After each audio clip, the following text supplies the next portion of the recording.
Could the Chicago Bulls finally have a trade destination for their veteran point guard, Javon Carter, who is just disappointed since he's been on the team? We'll talk a little bit about that. Plus, Buzelis makes it clear that he's ready to take a step in year two. And apparently, the Bulls are looking at Noah Essengue, and they are seeing a lot of similarities between him and Buzelis' mindset. We're going to talk about all that and more right after this.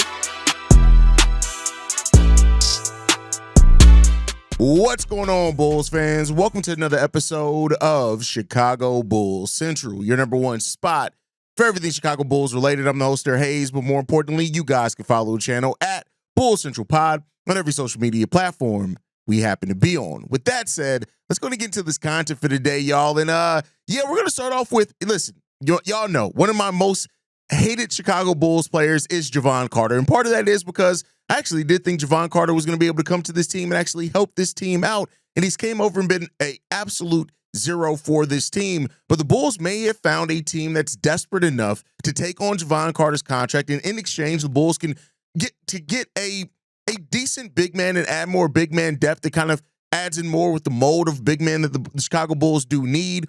And it may have to part with a future asset to get it done. We'll talk about that here in a second. But according to Mark Stein, that the Chicago Bulls could slide in there and obtain Nick Richards from the Phoenix Suns, considering that this is a team that's added now two big men in Kaman Malawak and in Mark Williams. They also added Rasheer Fleming in, who could end up being a center as well, but a power forward. And it seems like with the depth now there at the big man position, kind of starting to fill out a little bit for that Phoenix Suns team, that there could be an opportunity for the Chicago Bulls to come in there and try to get Nick Richards off the hands of the Phoenix Suns in exchange for Javon Carter and a future second-round pick is the thing there. Now, Nick Richards is a player that I'm not saying he's 27 years old. He'll be 28, I think, by the start of the season or shortly thereafter the start of the season.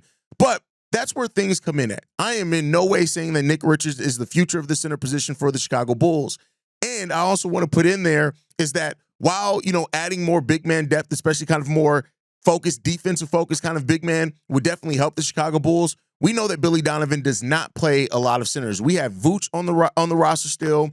We still got Zach Collins on the roster, and we still got Jalen Smith on the roster as well. Now, the question is, could maybe this be involved with Jalen Smith? I don't know if I would want to see that done, but then again, I have to admit this, is that Billy Donovan really hasn't used Jalen Smith all that much, right? And maybe that could be something as well that you can work into this trade. Keep in mind, the Phoenix Suns still only have a little bit of wiggle room and really what they can do as far as, obtaining players. Right now, they're still $11 million over the second tax apron. So one of two things would have to happen.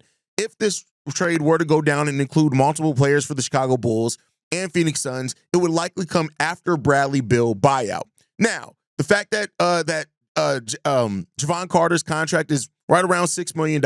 Nick Richards' contract is right around $5 million. If that were to happen, that can definitely wiggle itself in there, and then the Bulls could find themselves, getting Nick Richards, who, like I said, would never try to push Nick Richards as some end-all, be-all. It fixes the future of the Chicago Bulls center rotation. It doesn't do that. But what it does provide is a legitimate 7-footer who averaged almost a double-double last year. He started 43 games and only 22 minutes per game, 9 rebounds, 8.2 assists, 1 block per game as well, that he was able to be there, and 59% shooting from the field. He doesn't stretch the floor. He's not a three-point shooter at all. He's not going to try to do any three-point shooting. He's going to come in there and do the type of old school dirty work at the big man position and add and provide some depth there. And so would that be kind of more depth that the Bulls would need, and maybe that Billy Donovan would play a little bit more than a Jalen Smith, who just seems like he didn't trust Jalen Smith, who is a pretty good three-point shooter as well in that. And so that offers another route. Now, Jalen Smith's contract is $9 million.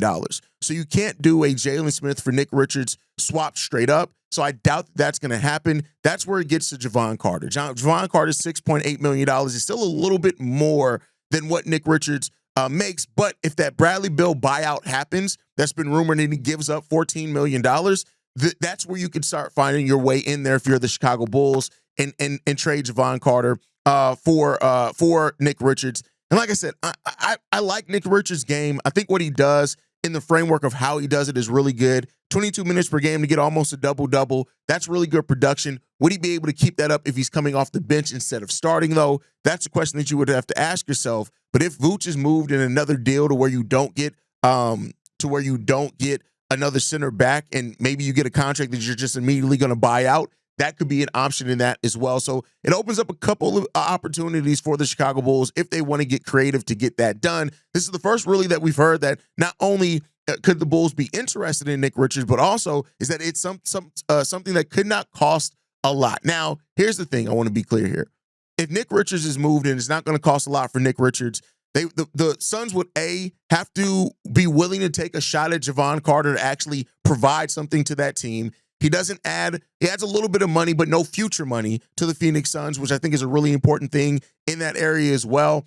And that is the kind of trade that I think would signify that the Bulls are trying to continue to add just some of the things that this version of the team is lacking if they were able to go out and get that done. But we shall see. Again, I'm not going to paint this as something that's for sure to happen. Doesn't even seem like talks have happened between the teams, but more so that this is something that it could happen, and it could make sense for both sides as the Phoenix Suns have almost no actual point guard on their roster. So unless they are content with running Jalen Green and Javon and Devin Booker out there together, which we've heard could very well be possible, that's where you're kind of looking at with that, with those type of things. So, and I would say this, even if the Bulls did want to go after Nick Richards, they could buy out Javon Carter's contract and then absorb Nick Richards into one of their trade exceptions, which is a possibility there also. So we'll see. I think that Nick Richards could turn out to be an option that Billy Donovan could prefer over Jalen Smith. Would he pass up Zach Collins on the depth chart if you don't move Vooch? If you move Vooch, I could completely see you running with a lineup of Zach Collins and Nick Richards as your main centers. And maybe Jalen Smith just stays out of the rotation at that point. But, that's something to look at. He is a player that can get up and down the floor in transition, which is good. He had really good athleticism. That's part of the reason why he was drafted in the 2020 draft in the second round, is because he is an explosive athlete. At 7 foot, 245 pounds, he has legit center size with the ability to get up and down the court a little bit. Not the most mobile big man, but he does have that. And the one thing that Nick Richards does do is that he dominates near the rim because he is a very physical player near that rim. Like I said before, the Bulls can very well use that skill set on this roster. So could it be there? We shall see what happens. He's a solid rim runner, solid shot blocker per minute. Again, not the most amazing rim protector, but solid enough when he does those things.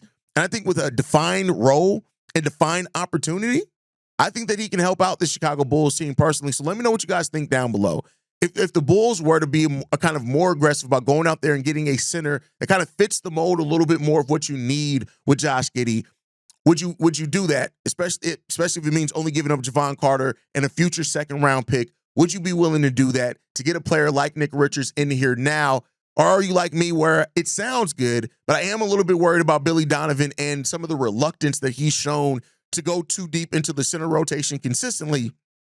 And then at that point, what are you really benefiting from it? So those are the questions that would have to be asked there, and we shall see what the future does hold and what Billy Donovan and the Chicago Bulls do. Let me know what you guys think on that down below. Now, I want to get into kind of more realistic news and more things that we're going to see coming up here shortly. Buzelis was interviewed, and he talked a lot about what's coming into his second year. He also talked a little bit about Summer League, which we'll get into here in a second. But Buzelis said this about his rookie year. It was tough at first.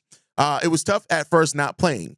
Gaining the trust of the coach. As the season moved forward, I gained the trust with Billy, and I earned the spot and stayed ready in practice. I stayed ready. I kept working. And once the opportunity opens, you have to be ready and you can't shy away. So it was tough at first, but when I started play, I had to figure out what I had to do on the court and the adjustment of playing more physical guys, more elite players. So it was a blessing. It was fun. I'm looking forward to year two.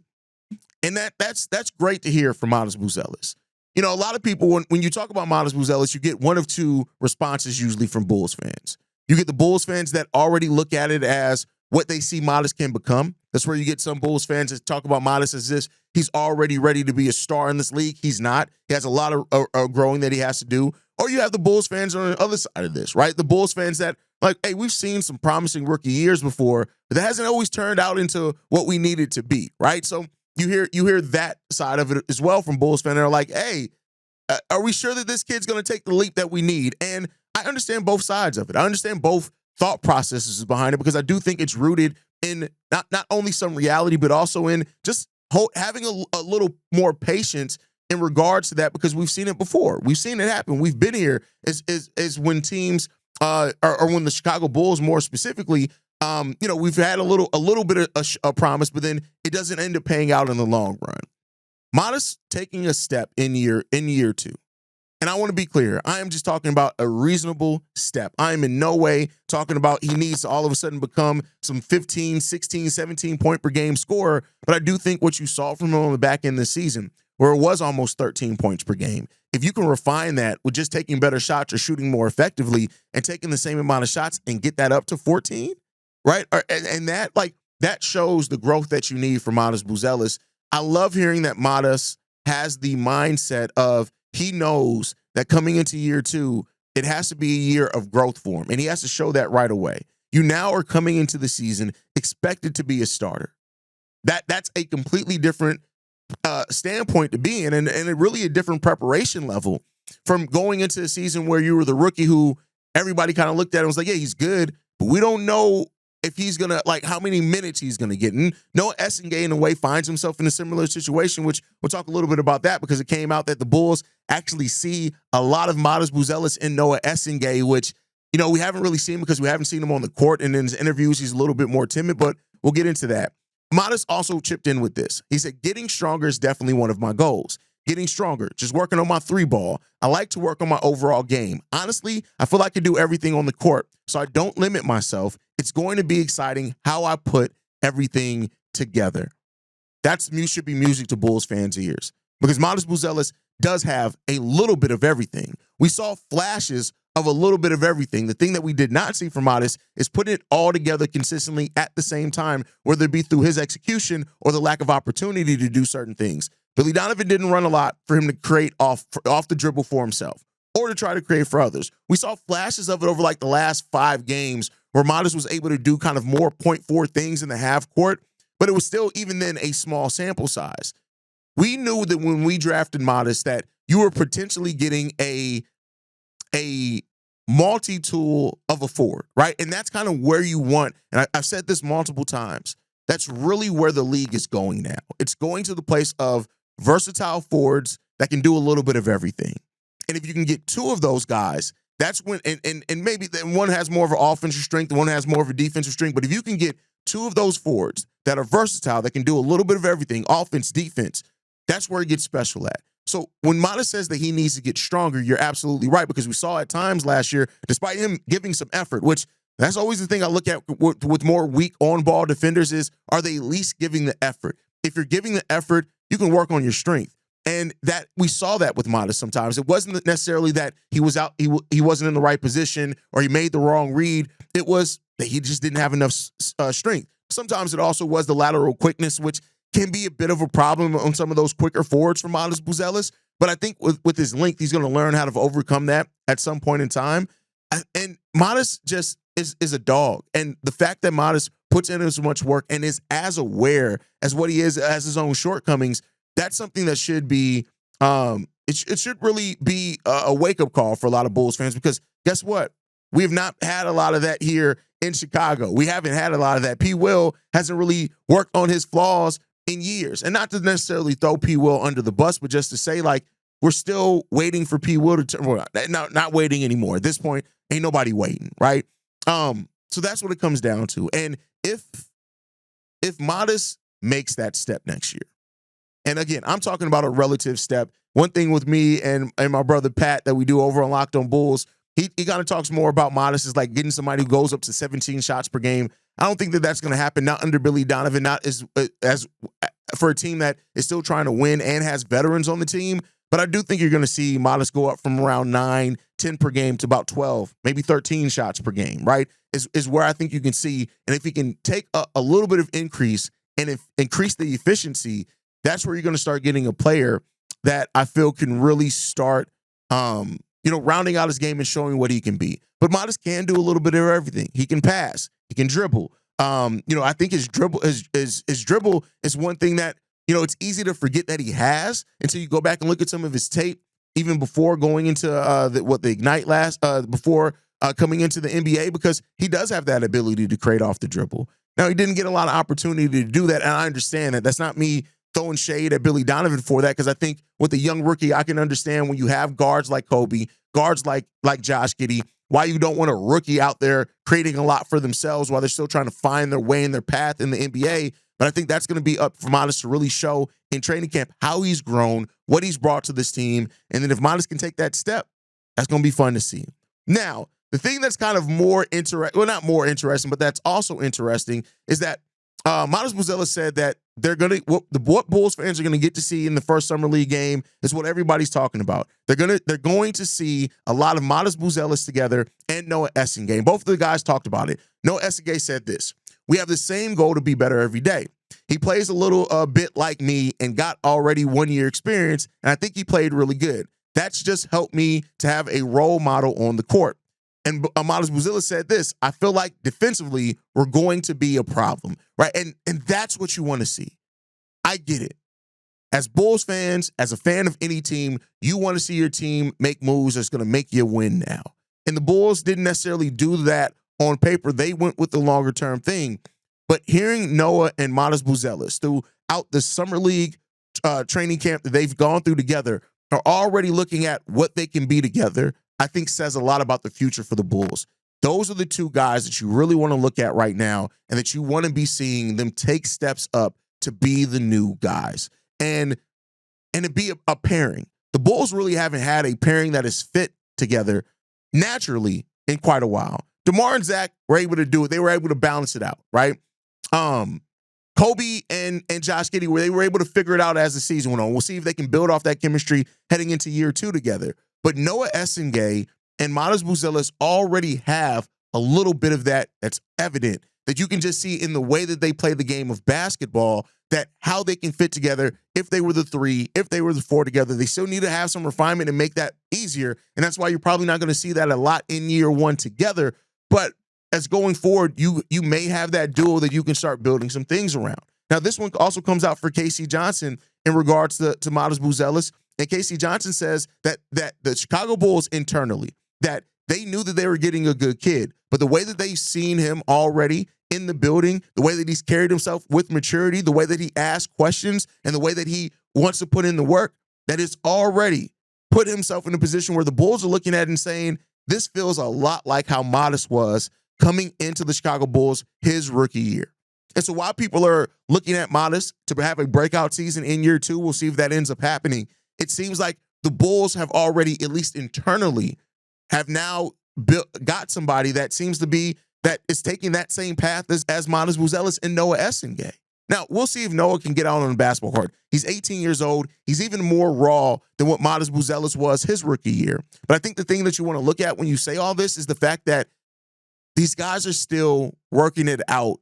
And what Noah has defensively is where Modest lacked his rookie year.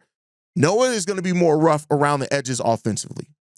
Modest Buzelis was kind of more ready to go, even though he still was rough offensively as well. But now having Noah Essengue in a spot where defense, and the thing that I always look at with defensive-focused players is that they have kind of an easier path to get over that learning curve. They're still going to get cooked. Noah Essengue is going to have a game in his rookie year where he gets absolutely destroyed. And I already know Bulls fans are going to be ready at that point in time. Oh, my God, this guy was supposed to be a defender, because that's what we do as Bulls fans. That's what happens, and it is what it is there. But Noah's defense, for a team that is lacking defense and lacking point-of-attack defenders, lacking versatile, switchable defenders, that may give Noah Essengue a path. Now, I'm not saying that he's going to be in there day one like Ayo Dosunmu was. I'm not saying that he's even going to be in the rotation maybe for the first month of the season. But if the Bulls find themselves in a position again like they were last year, where rim protection and paint defense are a problem, even with Noah Essengue needing to put on weight, his tenacity, his shot blocking ability, his ability to switch could put him in a position where he could get on the court a little bit earlier than people are expecting. But we're hearing all the right things right now. Smart decision making is stuff that's coming down to him. Apparently, they feel very confident on his ability to bulk up as well with what he's already shown in his workouts down there. And I guess talking to a nutritionist probably as well, because I doubt AK's like, yeah, you can put on some weight. So we'll see. And again, I don't want to hype it up until we see it. I'm taking much the same approach that I'm taking with the Chicago Bears. It's great. I'm excited about it, but I'm not going to turn my excitement into expectation until we see a little bit of it in reality on the basketball court. And let's hope that we see that sooner rather than later. But you guys can let me know how you feel on all of that down below. Noah Essengue and Buzelis, is this going to be the duo that we look at in 2-3 years and we're like, hey, we got us something to build around? Could be. Let's hope that it is. Let me know your guys' thoughts down below. Make sure you guys are following us at Bull Central Pod. You can send us any feedback, questions, comments, concerns. bullcentralpod@gmail.com. Lastly, if you want to leave a text message and our voicemail for the mailbag, the number to do so, 773-270-2799. We are the #1 spot for everything Chicago Bulls related, but that's thanks to you, lovely and beautiful people. And like I like to end every episode on, go Bulls. Love you guys. See you right if you can, y'all. Peace. This has been a presentation of the Break Media.